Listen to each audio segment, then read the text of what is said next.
Kimberly Rice, and you are tuned into the Secret Sauce Marketing Tasting Show, the groundbreaking podcast for business bosses, professional women, and anyone who is hungry to learn how to create the career, business, and life of their dreams by charting their own course.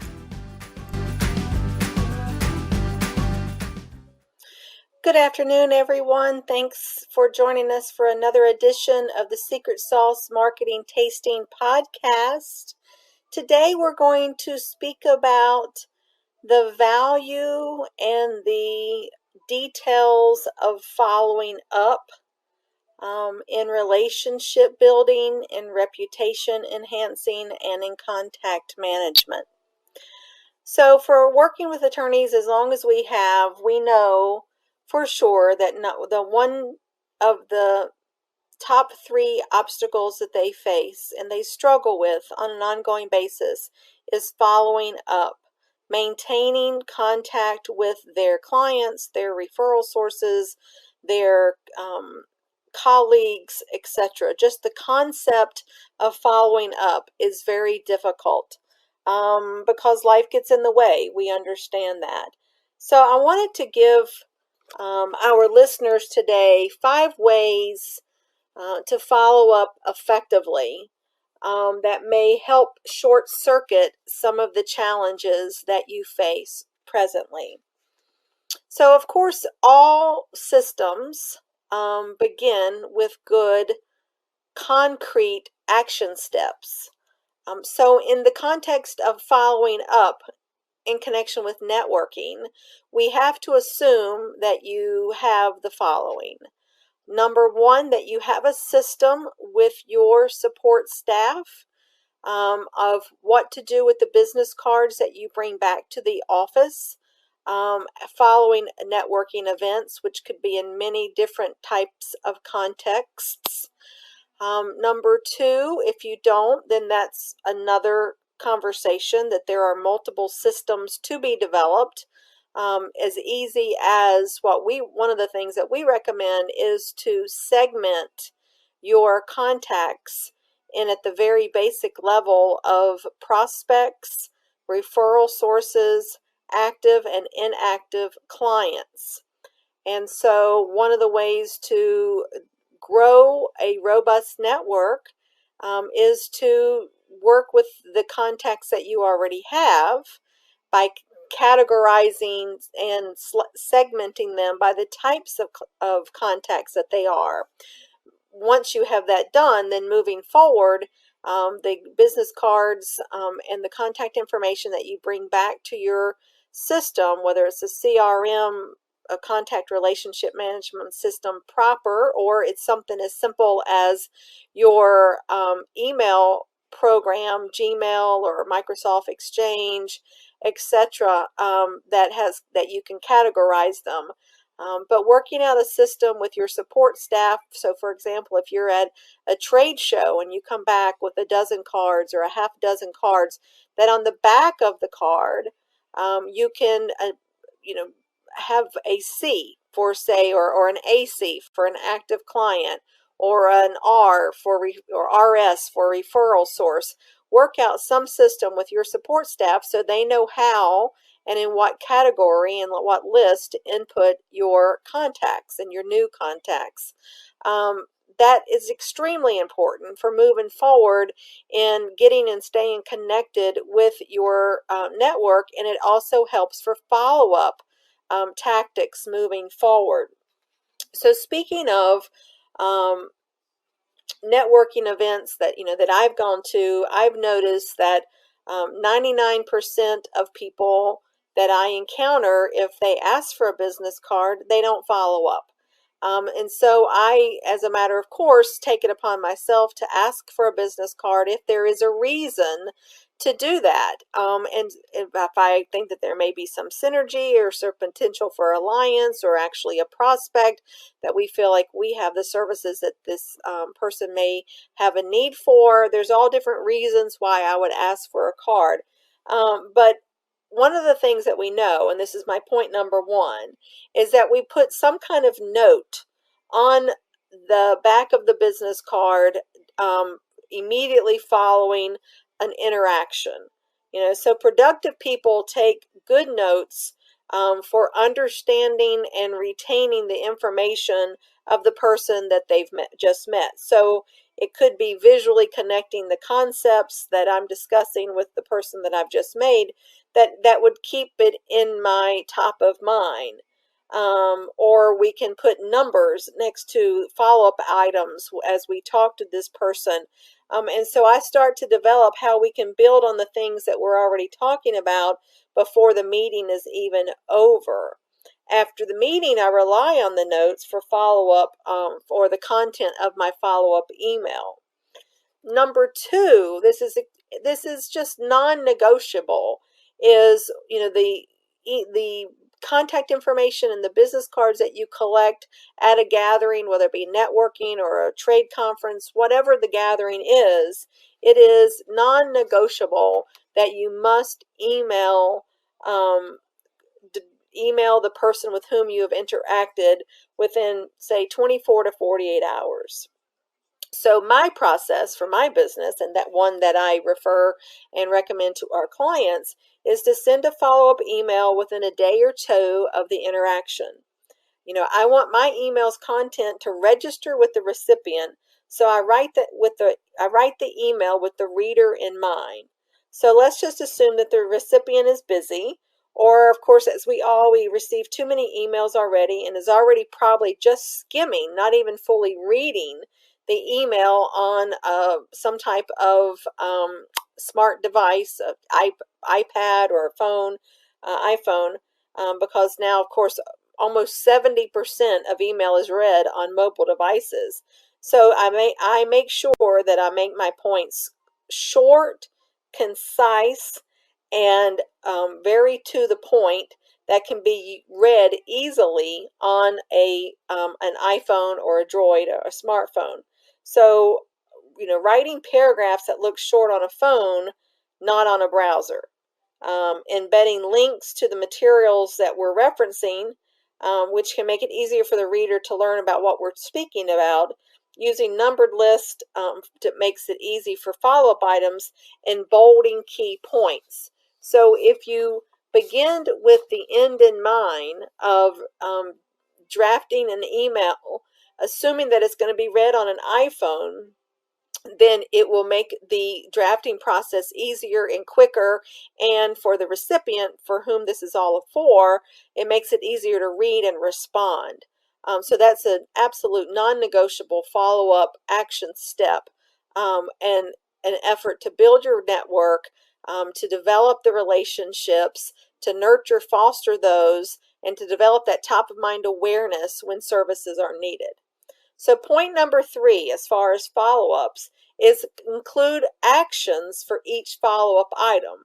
So when I list each follow-up item in a separate numbered entry in a list, I contain an action that one or both of us can take to move the item along. So for example, I may offer to coordinate an invitation to a relevant invite-only event for the recipient. Or if we want to coordinate or align our calendars for a follow-up coffee, lunch, or some gathering, some in-person gathering, where we may discuss how we may be able to work together, or one or both of us may have use for each other's services. So that's number 3, including action items for each follow-up item. So it's very clear who is supposed to do what by what date. And then number 4, don't give away the farm. Save something for the another connection. So good conversations will often have many follow-up items. You don't want to overwhelm your recipient and struggle what to talk about the next time. So even if you had a very full and robust conversation the first time of your introduction and interaction, hold something interesting for the next time. So at least you have something in your back pocket that you can raise at another time, that, in the next couple weeks, which will give you a reason to follow up with this person again. This is the relationship fostering that is required to develop deep, rich relationships and get and stay connected with your now growing network. The fifth item for follow-up is to make sure you schedule a 3-week check-in. So all of our calendars are booked. We all are so busy, but of course, the most successful people accomplish more in a day than most people accomplish in a week. And it oftentimes revolves around extraordinarily disciplined time management and prioritizing. So we want to schedule a follow-up in the calendar to follow up again in 3 weeks. So you could have said, we are going to have coffee after we have coffee, and we want to continue the relationship nurturing process. You can say, it's great to have met you. It's great to have learned about you. I see what some of these needs are. This may be a way for us to collaborate, but I'm going to, being life what it is, I'm going to circle around the next couple of weeks to see if we can move this forward. Because I've held on to something interesting to talk about from the last conversation, now the next email will not have to say, hey, I'm just checking in, let's talk again soon. So the fifth rule really is, in addition to scheduling, say, a 3-week check-in, is never sending an email without some type of substance. Never send an email saying just wanted to say hi to a professional contact.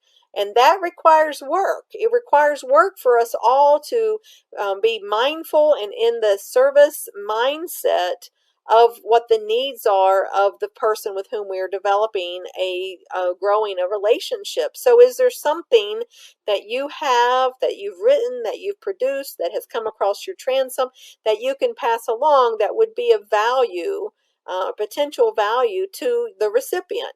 I personally always send something, whether it be a checklist or a tip sheet or a link to something that's on our website or something that we've just spoken about, something that I've discovered through open-ended questioning when we've had our interactions that I think would be of use, of real concrete, actionable helpfulness to the recipient. So that it takes work, it takes discipline, it takes time management. But building relationships with interesting people is one of the keys to an exceptionally fulfilling career. So the valueless emails create work for the recipient to figure out how they're supposed to respond.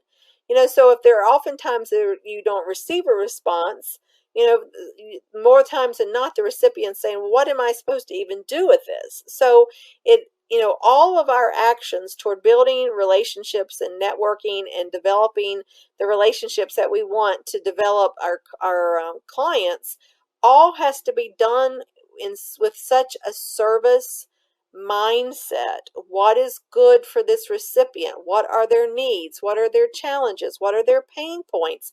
And the only way that you're really going to find out is to ask them. So you have to have this grand plan in mind when you encounter people with some of the top of mind questions, in a networking situation or where you're interacting is, so what do you do? I'm the HR vice president of a manufacturing company. Oh, that's interesting. What does that really involve?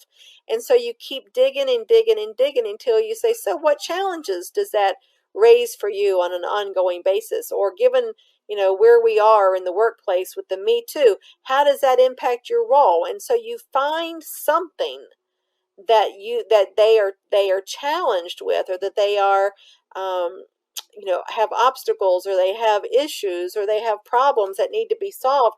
And whether or not you as a practitioner can solve them, you just want to bring them to that solution, whether you personally would be able to provide your legal services, or you could make a referral to someone who can.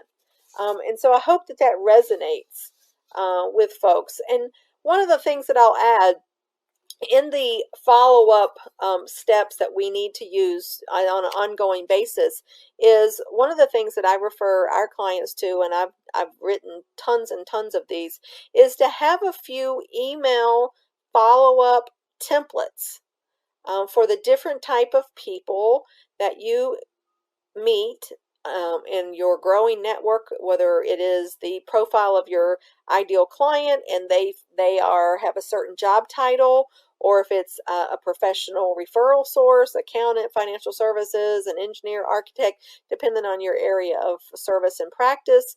And keep those in an email folder in your email program, so you don't have to constantly reinvent the wheel. And so that will help you expedite the email process. To reiterate, to expedite your follow-up and growing your network, to draft and store email follow-up templates in your email account can shift the chore of following up with your new contacts from many minutes to a minute or two. So that's one way to sail through that first part of following up, which is so imperative to do. So I want to thank you for listening today. If you have questions, please let us hear from you. There are no shortcuts to relationship building. We all know that people like to do business with people that they know, like, and trust. And knowing someone is relatively straightforward. Liking someone is about chemistry and bringing the service mentality to that interaction. But the trust part takes time. So the more touch points that you have with a new contact or a new client, the easier it is to nurture, foster, and strengthen the relationship building process. So thank you for listening, and we look forward to our next episode coming up soon.